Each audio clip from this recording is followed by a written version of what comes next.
Hello, my dear students. Linear equations to variables. There is a new methods be today's perform. है ना?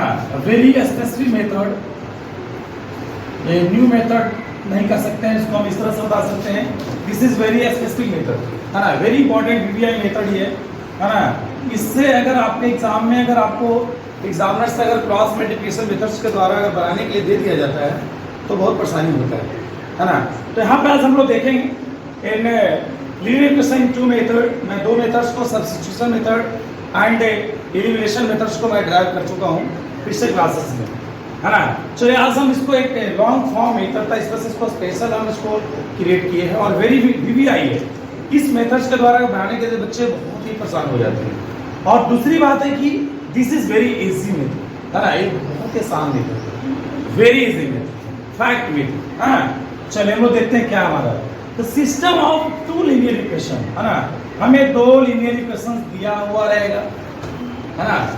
To linear equations given और मैं इसको बिल्कुल explanations के द्वारा मैं लीनियर इक्वेशन को चेंज किया है और उसमें हम लोग एक प्रकार से ड्राइव किया है general form linear equation in two variable. Linear equation in two variables, this is the short form LET, L.T.TB, linear equation in two variable. हाँ, हमारा general form x plus dy plus c equal to 0 है ना.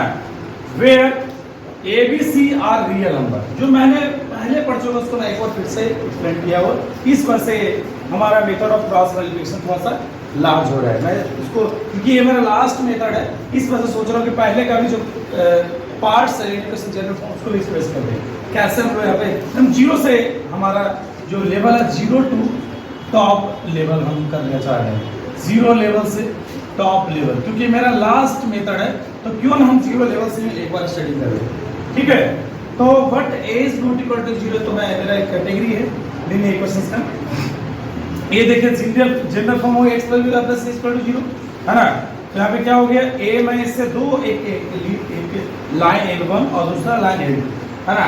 तो यहाँ पे जो मैं जो मेथड बताने जा रहा हूँ कि when two lines are intersected each other, when two lines are intersected each other, जब दो लाइन एक दूसरे को इंटरसेक्ट करे, है ना. when two lines are intersected each other, उसके लिए मैं आपको बताया भी था. देखिए मैं इसको a1x plus by plus c1 equal to 0 और यहाँ पे a2x plus b2 plus c equal to 0, है ना. और यहाँ पे एक कंडीशन जो आपने पढ़े हैं कॉन्सिस्टेंट एंड इनकॉन्सिस्टेंट में कि when a1 by a2 is not equal to b1 by a2, जो a1 by a2 जो है b1 by b2 के इक्वल नहीं हो, है ना. याद रखिएगा अनइक्वल क्या होगा, अनइक्वल. यहाँ पे कंडीशन बता रहा है कि अनइक्वल होगा. 2 by 3 इक्वल टू, देखिए यहाँ पे एग्जांपल ले रहा है 2x plus 3y plus minus 7 equal to 0 और 3x माइनस 2y माइनस, है ना. क्या था यहाँ पे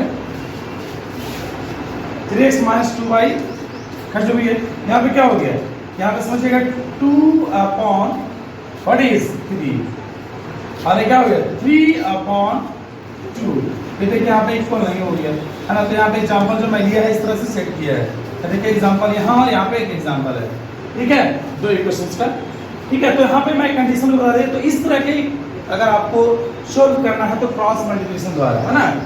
वो तो अगर when a1 by a2 is equal to a1 by a2 तो क्या होगा, इनफाइनाइट मेनी सॉल्यूशंस होगा, अदरवाइज नो सॉल्यूशन. ये तो कंडीशन होता था ना. a1 by a2 is a1 by a2 is equal to b1 by b2, c1 by c2. अगर तीनों अगर हमारे इक्वल हो क्या हो गया, infinite many solution, infinite many solution, है ना. ये अदरवाइज हैज नो सॉल्यूशन बोल सकते हैं. ये दो कंडीशन आते हैं. चलिए आज हम लोग देखते हैं यहाँ पे क्रॉस मल्टीप्लिकेशन मेथड. ये क्रॉस मल्टीप्लिकेशन मेथड यहाँ से क्रॉस मल्टीप्लिकेशन मेथड. चलिए क्रॉस मल्टीप्लिकेशन मेथड को हम क्यों यूज कर रहे हैं, when two lines are intersecting each other, otherwise when two line of the equation has unique solutions के लिए हम एक सॉल्यूशन निकालने के लिए x and y for the value of x and y, x and y करने वाला target का x का वैल्यू और y का वैल्यू हम लोग जो सब्स्टिट्यूशन मेथड और एलिमिनेशन मेथड के द्वारा निकाले हैं, मैं इस मेथड के द्वारा भी निकालने का प्रयास करता हूँ. क्या है ट्रिक है ना. पहले मैं ट्रिकली बताता हूँ कैसे हम x का वैल्यू और y का वैल्यू कैसे लिखते हैं. ये बहुत जरूरी है ना. देखिए यहाँ पे a1 x1 dy में ये हमारा दो इक्वेशन दिया हुआ है. समझिएगा। तो यहाँ से हम x का वैल्यू और y का वैल्यू निकालना चाहते हैं। देखिए इसको क्या करना है, समझिएगा ध्यान से। वे ये बहुत इंपॉर्टेंट चीज है ना, ये ट्रिक जो है आपको वेरी इंपॉर्टेंट है। कैसे हम लोग इस ट्रिक को एक्सप्रेस करते हैं, क्या करेंगे, एक तरफ जो हमारा ये जो y का कोएफिशिएंट है, जो b1 b2 है ना, बीच में जो सरदार कर सकते हैं, बीच में सरदार को इधर उधर फैला दीजिए इर्द गिर्द, है ना, बीच में सरदार को कर दीजिए इर्द गिर्द। देखिए b1 बाई b2, देखिए यहाँ पे दोनों अलग अलग हो गया, ये दोनों अलग मोड पे, इस तरह से समझ में आ गया, ठीक है। और जो हमारा जो दो फैक्ट हो गया a c1, और देखिए जो लास्ट में है क्या है, लास्ट, देखिए पहला फर्स्ट टर्म, सेकेंड टर्म और थर्ड टर्म।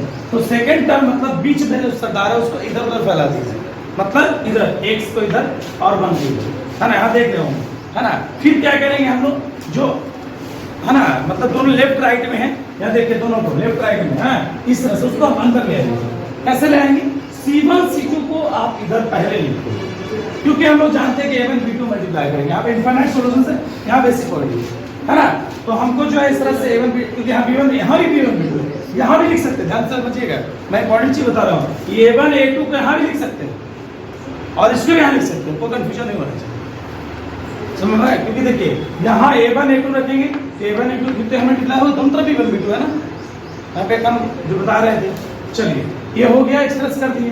तो क्रॉस कैसे करेंगे, upward to downward, downward to upward, है ना, upward to downward, downward to upward. ये देखिए डाउनवर्ड टू अपवर्ड, है ना, downward to upward, upward to downward, downward, इस तरह से हम लोग यहाँ पे देखिए इस तरह से क्रॉस कर देंगे, है ना। तो यहाँ क्या हो गया, कैसे मल्टीप्लाई करेंगे, क्या समझिएगा, एक से हमको x का एलिमेंट्स, x का वैल्यू निकालना, तो x को क्लोज कर दीजिए, ऐसा भी कर सकते हैं। अगर एग्जाम आपने बिना इस ट्रिक को याद किए हुए, है ना, ऐसा करके बना सकते हैं। ध्यान समझिए x, तो ट्रिक देखिएगा क्या होगा, x में क्या होगा, b1 c2 b2 c1, है ना। यहाँ देखिए x को क्लोज करें, क्या होगा b1 c2, ठीक है, क्या b2 c1, समझ गए। अगर y को निकालना है, y को क्लोज कर दीजिए, आप ऐसे भी निकाल सकते हैं, c1 a2, सपोज एक ट्रिक है बोल गया, आप क्या ट्रिक है बोल रहे, तो क्लोज करके आप बना सकते हैं, समझ गया, इस तरह से। तो c1 c2 c1 a2, sorry c2 a1, बस यहाँ पे कंडीशन ये आता है c2 a1 और c1 a2, समझ गया। यहाँ देखिए यहाँ क्लोज करेंगे, क्या होगा, देखो इधर से c2 a1 a2 c1, है ना, a2, ये दोनों में आपस में मल्टीप्लाई को इधर उधर कर सकते हैं, ये दोनों अलग अलग हो सकता है, इसके लिए कोई दिक्कत नहीं है, समझ में आ गया ना, इस तरह से। फिर आप c1 को मतलब यहाँ पे 1 का वैल्यू निकालना है, इसको तो क्या होगा a1 b2 और a2 b1, समझ गए, क्लियर। अब यहाँ से निकलने के बाद क्या करेंगे, आप दो फैक्ट, एक इसके बराबर कर देंगे, ध्यान समझिएगा, एक इसके ए वाला इसकी हो गया, समझ गया। x मतलब वेरिएबल है, ये क्या है, वेरिएबल्स का हो गया, और एक कांस्टेंट मतलब वेरिएबल्स कांस्टेंट का एक हम लोग एक इक्वेशन ले लेंगे, x बाई b1 c2, है ना, x upon b1 c2 minus b2 c2, है ना। फिर क्या हो गया, यहाँ पर 1 हो गया, इस तरह से इसको इक्वल कर दिए, फिर इसको इक्वल कर दिए, यहाँ पे दो फॉर्म आ गया, समझ में आ रहा होगा। अब यहाँ देखिए इसको निकालना, इसको ऊपर लेके चल जाएंगे, आ गया हमारा x का वैल्यू आ गया, और यहाँ पे क्या आ गया y, है ना, समझ गए। तो ये हमारा जनरल फॉर्म हो गया x एंड y का वैल्यू। लेकिन क्या हम इसे याद रखेंगे, क्या हमें, है ना, वी हैव टू लर्न, क्या हमें एग्जामिनेशंस में, है ना, याद रखना पड़ेगा, मैथमेटिक्स फॉर्मूला को कभी याद नहीं रखना, तुम्हारा कि कभी याद मत रखें, ट्रिक के माध्यम से लिख लीजिए। मैं दो तरीके बता दिए, या तो ट्रिक ऐसे एक्सप्रेस करने वाला लीजिए, या तो ऐसे क्लोज करने वाला लीजिए, जल्दी बन जाएगा, समझ में आ गया।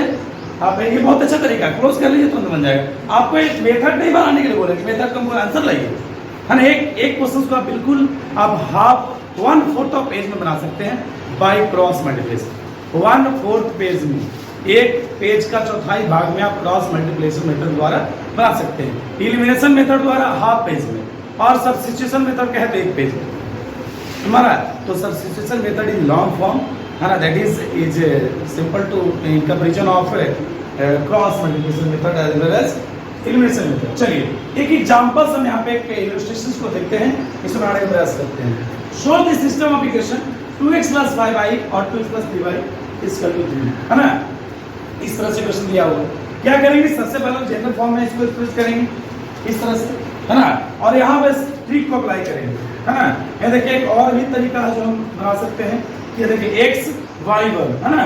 ये देखिए समझिएगा यहाँ पे क्या है, जो हमारा b का उसे अलग अलग कर दिए, सेपरेट कर दिए, है ना।